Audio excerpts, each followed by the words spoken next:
Hey Saber fans, this is graypaladin, and I have a review of the Saberforge Count Mk2. This is an exquisite saber. I like it very much.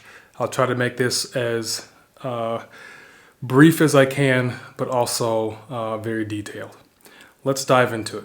When I ordered this, right on the release, it took 4 months to ship, and when I opened the box, it came with a wall charger and a micro USB cable, and this is used to charge the saber as well as connect it to your computer to make adjustments, and that's going to be necessary as I get into deeper into the review. And then it also comes with an Allen wrench. I actually don't need this very much unless you're going to use the blade plug. Otherwise, it's not necessary because the blade screws into the hilt. More on that in a bit too. Also came with a user's guide. This is very helpful. It gives you all your necessary information that you need, and you can just scan the QR code or go to this website here and you can get access to all the videos and the manuals on how to operate the saber based on the tier class of saber that you have. I ordered a brass blade plug to go with the saber. This did not come with it. This was an additional charge of $14.99. It is a very beautiful blade plug. It's not necessary though, because this is Hero Pixel, and on the inside the blade screws in, so there's going to be no light that shines through the hilt when you power it on without the blade. So the whole purpose of a blade plug is to help protect your eyes from the extremely bright light when the saber is on without a blade. Not necessary, but it does look very good. So I can use an Allen wrench to tighten this down if I want to place this on the shelf, which is primarily what this saber will be, a shelf queen. And it'll give me a nice, authentic movie look there with the plug. It did come with this NeoPixel blade. It is a heavy grade blade with a round tip. It's trans white, and it has this 3.5 millimeter jack and thread in system.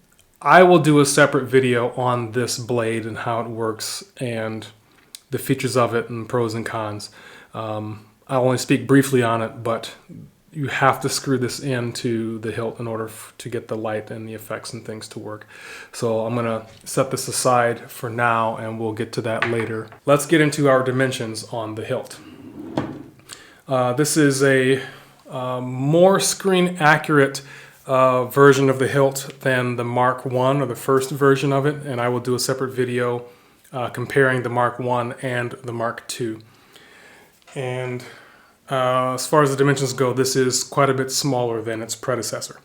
So the length, and that's from tip to tip, that's the base of this pommel portion here, and the tip of the blade emitter, or the emitter claw, and that's 14 inches, which is a good size. If you take off the claw and do here, you've got a significantly shorter saber, much more screen accurate. The diameter here at the grip of the body, that's 1.3 inches. That's significantly smaller than its predecessor. And then it has a blade depth of 1.5 inches. Now, that doesn't need to be secured with a tension screw. You can, but it's not necessary. This is not a saber designed for dueling, in my opinion, so tightening the retention screw is not necessary when the blade is in. Once you screw it in tight, it's not going to go anywhere. And I believe that it's deep enough where if you're making some contact, you're not going to have the threading break off. And I've heard some people that have issues with that on their thin neck lightsabers. But I'll get more thorough into that in my blade video. Next is the resonance chamber for the speaker. Extremely shallow. The speaker is butted up almost directly against the end or the edge of the pommel, so it's 0.2 inches. And so there's little to no resonance, and it is a 24 millimeter speaker, which me personally has deeply changed the quality of sound of this saber. And lastly, it has a weight of 1 pound 4 ounces. So good size. It feels good in the hand, but it is light and still feels very nice in the hand. Now let's get our close-ups here. I'll start at the base where the pommel is. Here you have these nice gold screws, these brass screws. It's an excellent accent and screen accurate. One thing that Saberforge did really well is the pommel. The pommel is more screen accurate than its predecessor. It's not too thick, big, or bulky. It doesn't extend much out past the red switch here, which is nice. You've got this bar that goes across the top, and that is a separate piece that can be unscrewed. And then the speaker, it's a 24 millimeter speaker, and that fits inside this body here. Unfortunately, a larger speaker cannot fit in the saber, which is really sad because for me, I really like good quality sound. I like lots of bass, and these 24 millimeter speakers just do not provide the same amount of punch, volume, and bass that I would come to expect out of an elite saber. But what I did end up doing was I ordered a speaker from the Custom Saber Shop, and the Saber Essentials. I have one of these speakers, a 28 millimeter in my Vanquish, and the Vanquish had very subdued sound because of the style of the pommel and the location of the speaker. So I got that Saber Essentials, and that speaker is by far the most loud speaker I've ever heard or ever had. And this is the most expensive speaker, and I thought, what causes this speaker to be so much? So let me just order it, try it out, and see what happens. And let me tell you, this speaker is loud as... So I have high hopes that their 24 millimeter speaker will provide more punch than what Saberforge provided. And I just, personally, I don't think Saberforge has very good speakers. They don't use the best speakers.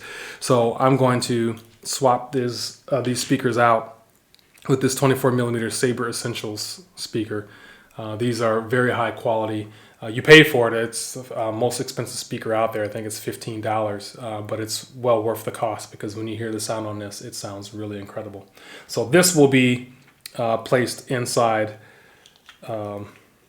this hilt after this video. I just wanted to keep things as stock as possible for this review so that way you know how it is out of the box. So getting into the pommel further, we do have our micro USB recharge and data port. And I say recharge and data because you can also use this to connect to the computer and get access to all your files to make changes, which is absolutely necessary because in this hilt, it does come apart, but it's a chore. In order to take the saber apart, you have to unscrew here, here, here, and both of these screws here from the claw on the underside of the body. Once that's removed, then you can unscrew the elbow here in the pommel section, and then you can get into the body. And then from there, you'll see that the chassis and board and body are right in here. But it's not easy to get to, and to try to pull the SD card, it's not very easy either. And since it's so tight in there, the chassis just doesn't really slide or have much give or play. So you're going to want to use this micro USB port if you want to make any adjustments to this saber. Getting in above the pommel, you've got this red switch. Saberforge did install the activation down here on this switch, which I think is cool because when you're looking at what Dooku did with his saber, his activation was down here. That is clearly a switch, and they put a tactile switch behind that, so you can push that and that'll activate the saber. But you have to push down here, not up here. That does make it awkward and difficult to access and use the speaker to function. So this is really primarily designed to be a one-handed saber, really. I mean, of course you can hold it with two, but it forces you to hold it with two if you want to use all the effects because of the placement of the switch. Me personally, I would have preferred an auxiliary switch here at this gold button because that's where you're going to be holding the saber most, and that would be very easy to push for all of your effects. But it's down here. This is knurled, this black portion here. Here is polished aluminum. It's very nice. The elbow here is a brushed aluminum, And I heard some people in pictures say, oh, it just looks dull compared to the other parts of the saber. Well, that's the way it's supposed to be. This is how Dooku's saber was in the movies, and you want that accuracy there. So we also have a brass screws on both sides of the elbow as well. And me personally, I like this brushed aluminum elbow. I think it looks good. It's a nice contrast to the rest of the saber. On the opposite side, we do have the Covertech wheel here. And we get into the body. The body has black knurling, and then it has a polished aluminum shroud over that. This is a fantastic grip. I mean, with the claw being on the bottom side here, you do feel this band, but personally, it adds a nice grip to it. When you feel that right into the second knuckle of your fingers, and that's a really great grip. So I say when it comes to practicality, it makes total sense, and it feels very good, especially with that 1.3 inch diameter there. Moving forward into the neck, this is where we get our curved hilt. It's not curved by much. It's really just a bend in the elbow, straight body, and then a slight curve in the neck. This is polished aluminum, fingerprint magnet, of course, but compared to other polished aluminum surfaces that I've touched, this one actually does a really good job of not looking completely marked up and smudgy. You can grip this and it still has a nice polish and shine to it. So don't be too concerned about wearing gloves with this or really marking it up. It's going to look okay. We did talk about this brass, I like to say button. It's not a button, but it looks like a button. And it would be awesome if that were an auxiliary or activation switch, but unfortunately it's not. And this is I really like. When you get to the actual tip of the emitter, it's almost like it flares out like a cup, and you can see kind of the reflection there, how it's a little darker in the center. Yeah, that flares out to like a bell shape, and it really adds a nice elegance and charm to the saber. Beyond that, we have the iconic claw. This is kind of one of the first times we saw claws on the emitter. And I believe historically in the Star Wars Encyclopedia, that book, it said this is supposed to help focus the blade. But I'm sure there's other narratives to the reason of this. But it does look really nice and has a nice feel. If that were not on there, this saber, I think, would look vastly different, and having that claw there just adds a nice. It's not aggressive. It's elegant. What else can I say? I like the claw. It is aluminum. This portion is solid, and I believe the neck part of it is a little bit more hollow. So you have to be careful with that. You don't want that to bend or break when you're dealing with, if you take it off, just be careful with that, because that can easily bend and break. But this portion here is solid. And then I addressed before, on the inside there we have the 3.5 millimeter jack. That plugs into the blade when it screws in, and that's what allows us to get the data signal to the LED strips and power the lights on and all the effects. It does go in nice and solid. One con that I have about this is when you do the Hero Pixel, I was not expecting the thread and blade. I thought it was just going to be a regular standard blade. I thought that the thread in blade was only designed for the thin necks, but apparently they used it on this too. And it limits you because you can only use this blade or this kind of blade. So if you want additional blades, or if this one breaks, you have to order or buy another one. So that's one setback, but it does make it nice for where I don't need to use that Allen key. I can just insert it, twist, and done. Start swinging and playing, and you're good to go. Let's get a nice close-up of the saber. Starting at our pommel. There's the knurling and the red switch. And this is red anodized aluminum. Looks very good. It doesn't look plastic or cheap. It's really solid. There's the elbow getting into the claw. and that bottom strip of the claw goes into the elbow, so none of this can unscrew as long as the claw is attached. If you want to loosen any of this, you have to take off the claw first. There's the body with the shroud, cover tack wheel. Notice this little band here that separates the emitter from the body. And I believe that originally this would unscrew these pieces here, but Saberforge likes to glue these parts together. So once you take it off, this is pretty much going to be one unit. Underneath the emitter, the curved emitter here, you do have these little finger grips, or these finger grooves here, which does add a nice grip. When you're holding this saber with a blade in, the most balanced point is going to be there at the emitter.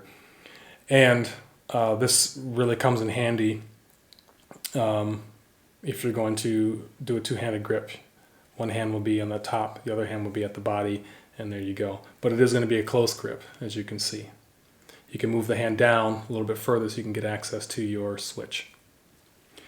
If you hold it one hand down here at the body, of course that makes it better for doing stabs and points, but you don't really get good attachment to your switch, so it makes it awkward when you hold it with the blade in and you put your hand down here so you can access the switch. Now you're holding in an awkward position and it's not balanced at all. So this is a huge con for me on this saber. But again, this is not designed for you to be dueling with and all that stuff. This is designed to look good and maybe do some choreo and have fun with it. But other than that, that's its main purpose. And then here's that brass button at the top, a feature that I like very much.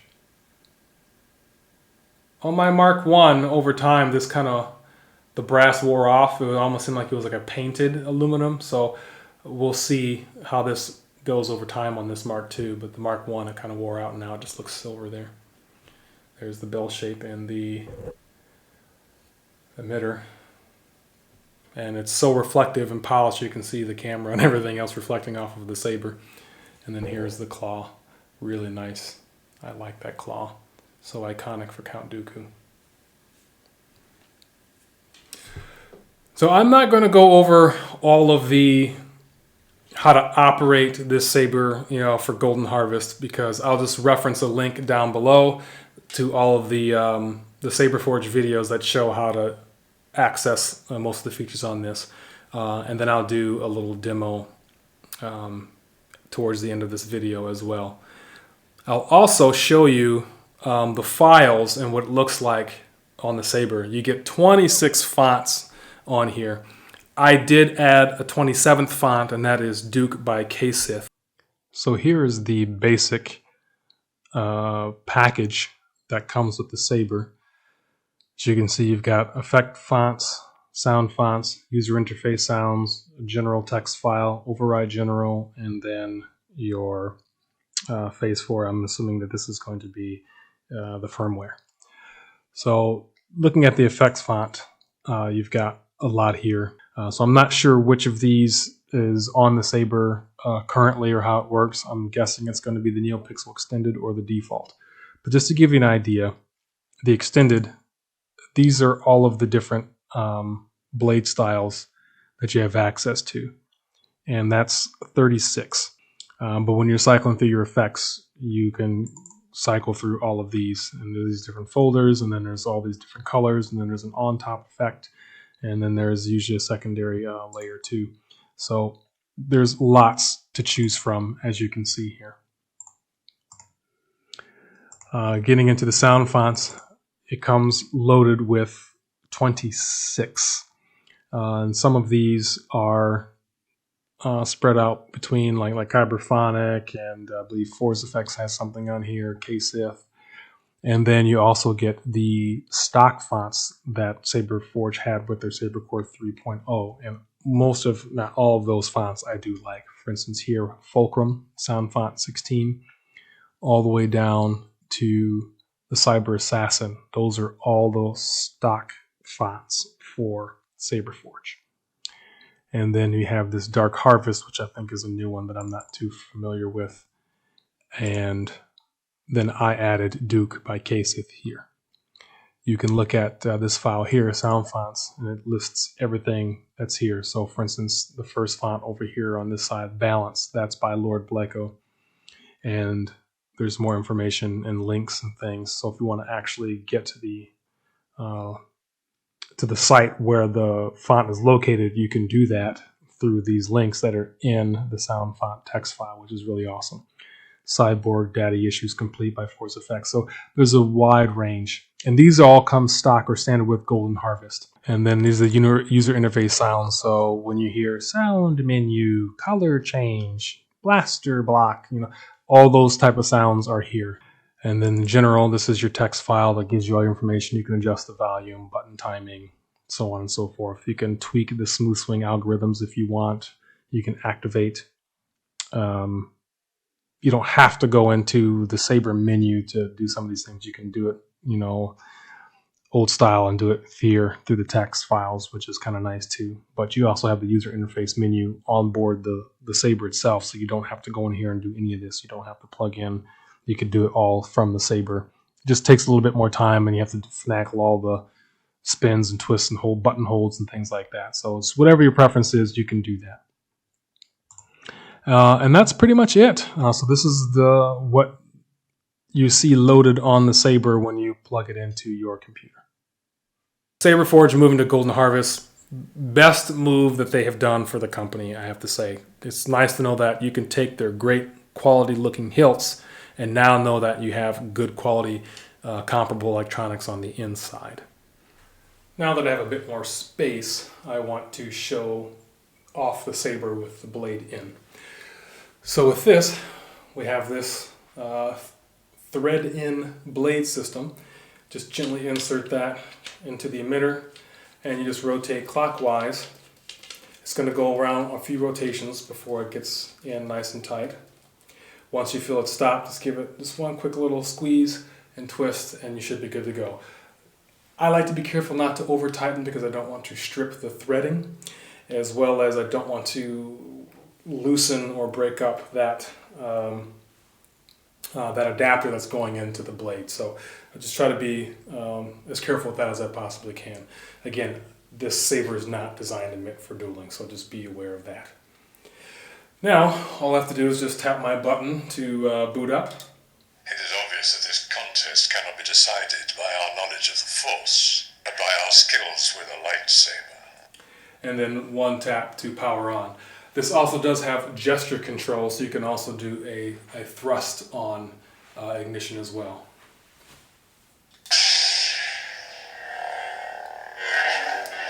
I may have to turn that gesture control back on. I may have had that off. Let me try again. Oh, there it is. Okay, so it is there. Just got to give it a good little oomph. So we do have all the smooth swing. Again, the speaker is not very loud, and I have the volume up on this, but I'm going to swap that speaker out for a bit more punch and quality of sound. Now with this, it just does get a little bit awkward and cumbersome with the switch down here on the bottom, because if you want to hold it balanced, you're going to be up by the neck of the emitter mostly. If you hold it here, you can do it, but it does feel a bit awkward. But this will be mainly for if you want to do good stabs or points, and that's the reason of having that curved hilt is if you're doing more of a rapier fencing style, it's a lot of stabs and thrusts. So when you hold it at the body, now I can get that point without having to overly work my wrist. So we have the clashes.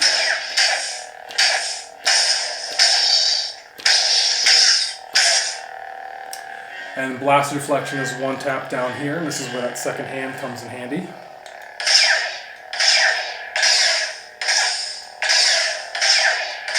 One thing I like is it does have a battle mode, so if you tap the blaster deflection once and move the saber, it will continue to initiate those blaster deflections. This really comes in handy if you want to do some extra choreo and flow work without having to have your hand out here constantly tapping that switch. To disengage, just stop moving the saber for a few seconds, and then you're back into normal mode. So that's something that's a good feature to have. Now, what I really don't like is initiating the lockup. To do the lockup, you have to hold the switch for 2 seconds, release, and then twist. So if you're really trying to do some good choreography or do some flow stuff and activate that clash, it's not going to really flow seamlessly like just holding the button and then letting the clash go, or the lockup go. So I hold it for 1, 2, release, and twist. It does have responsive lockup, so as I move the saber, you're going to see your lockup adjusting on the blade. To disengage, just tap again. Your force effects, again, cumbersome and awkward. If the switch was in the middle and I had a straight hilt, this would be no problem. But when you're using this curved hilt, it's not just a straight move, because you see this rotating quite a bit. So to hold that 2 seconds and twist, and you get your force effect. Could be awkward if you're trying to do some cool flow stuff and just go right into your force effect. You're going to have to use 2 hands for that.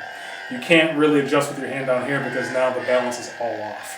So just some things to keep in mind as we're going through some of these features. Something else I don't particularly care for is how the blade changes colors like that. I'm sure it's a setting that could be adjusted. Right now this is just the out-of-the-box configuration for everything. There are stabs when the saber is aimed downward, and there's our stab. And I believe melt, if you hold the saber or hold the switch for about 2 seconds and then activate a stab, you should get the melt. But it's got to be at the right angle. It's tricky to get. There it is. And then there's our tip with the melt. You can rotate that. So I'll put it on the wall. You can see it kind of melting there a bit. Disengage, 1 tap. There's tons of other features that this can do, and a lot of different blade effects and things like that. I mean, the amount of blade profiles and things, it's astronomical. But that's a pretty much general run through of this saber. And because it's smaller and lighter, it does feel good to wield and swing with.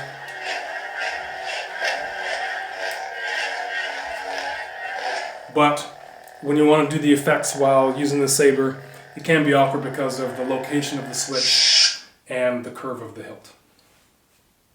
Overall, this is a beautiful saber. One of my most cherished Star Wars characters, that's Count Dooku. Though his time was limited, he had a limited run. But if you've watched the Clone Wars series, you get much more Count Dooku in that. And I just really like his character. And even though he's a Sith Lord and he's got the dark side, he has a special charisma and elegance and professionalism to how he carries himself and handles himself and does business. And who knows, if he were a Sith Lord in his youth, he may have been an even greater force to be reckoned with than in his older age. He's designed a very iconic and beautiful lightsaber that is unparalleled to anything else that you really see outside of maybe a crossguard or something like that. But I like this saber very much, and I'm glad to have it in my collection.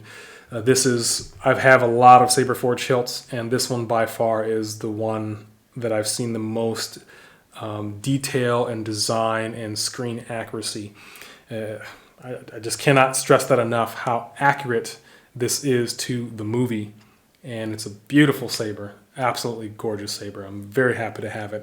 I'm sorry, I know I sound like a broken record, but I'm stressing that because of how much I like this saber. It is gorgeous. So thank you very much for watching, and may the Force be with you.